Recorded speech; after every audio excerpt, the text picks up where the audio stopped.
Welcome students. This is an initiative of the Department of Higher Education, Government of Goa for developing e-content learning in the subject of economics. This module is in the 5th semester under Indian Monetary and Financial System. I will be covering the overview of the Indian financial system. I am Ms. P.S. Devi, Assistant Professor from Saraswat's Sridhara Kakulo College, Mapsa, Goa. In this module, we will be covering the formal sector, the informal sector, regulators, financial institutions, and financial markets.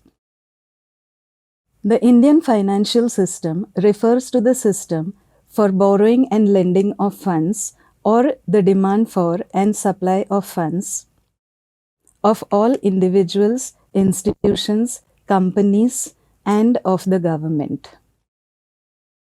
The Indian financial system is broadly classified into the formal sector and the informal sector.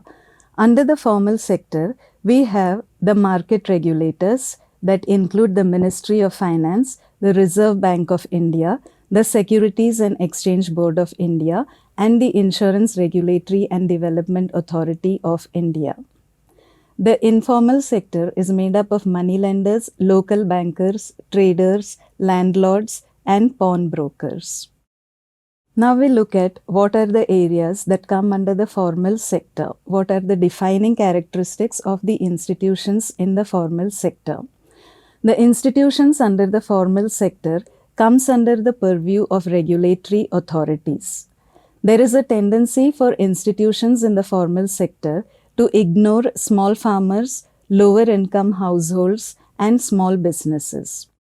Complex administrative procedures are generally followed by the institutions in the formal sector, and very often it is difficult for the layman to understand what are the requirements for obtaining a loan, etc. in the formal sector. When we look at the rates of interest that are charged by institutions of formal sector vis-a-vis the informal sector, we find that the rates are moderate, especially in the case of public sector institutions. Next, we look at the informal sector.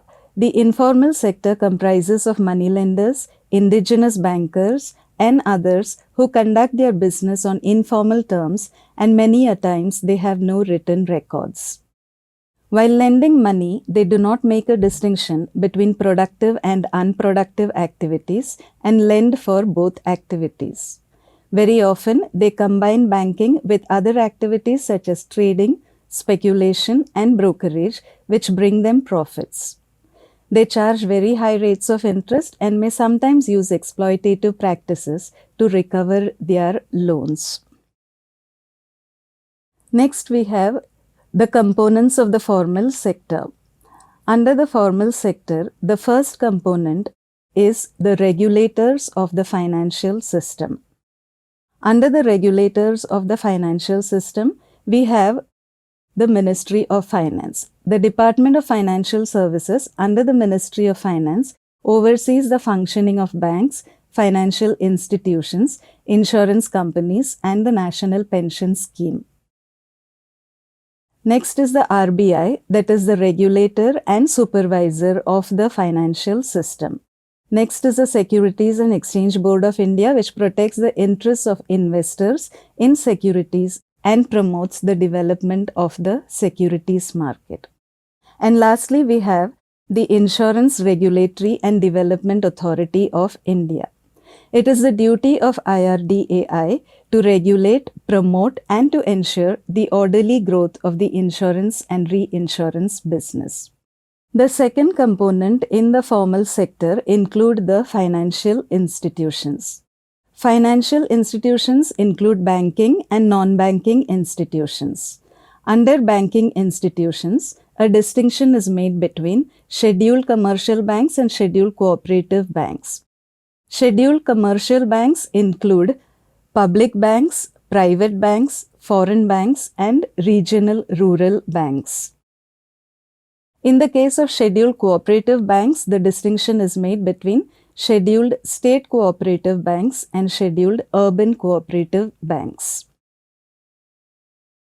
In addition to banking institutions, under financial institutions, we also have the non-banking institutions, which include non-banking finance companies, which are also known as NBFCs, and development financial institutions or DFIs. This section will be covered in a little more detail in the next video. And the third component of the formal market is financial markets. This is made up of the Indian money market, which is the market for short-term funds, and the Indian capital market, which is a market for the long-term funds. As mentioned previously, the money market is a market for short-term funds. It is a market that deals not in money but in near money. This refers to non-cash assets such as savings accounts, certificates of deposit, foreign currencies, money market funds, marketable securities, and treasury bills. Near money can be easily converted into cash. The borrowers in the market are individuals, companies, and the government, whereas banks are both borrowers as well as suppliers of funds. The sub-markets of the money market are the call money market, which is the market for very short-term funds. The bill market or the discount market is the most important component of the money market, where short-term bills normally for 90 days are bought and sold.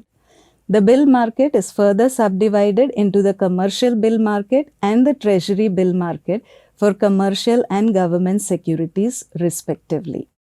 Next, we have the capital market. The capital market is a market for long-term funds. It refers to all the facilities and institutional arrangements for lending term funds, which include medium-term and long-term funds. The demand for long-term money mainly comes from the private sector manufacturing industries and agriculture. The government also borrows for the purposes of economic development. The supply of funds in the capital market comes largely from individual savers, corporate savings, banks, insurance companies, specialized financial agencies, and the government. The Indian capital market is divided into the industrial securities market and the gilt-edged or government securities market. The industrial securities market refers to the market for shares and debentures of old and new companies. This is further subdivided into the new issues market and the stock exchange. The gilt-edged securities market is the market where government securities are traded. In the next video, we will learn about financial institutions and financial instruments. Thank you.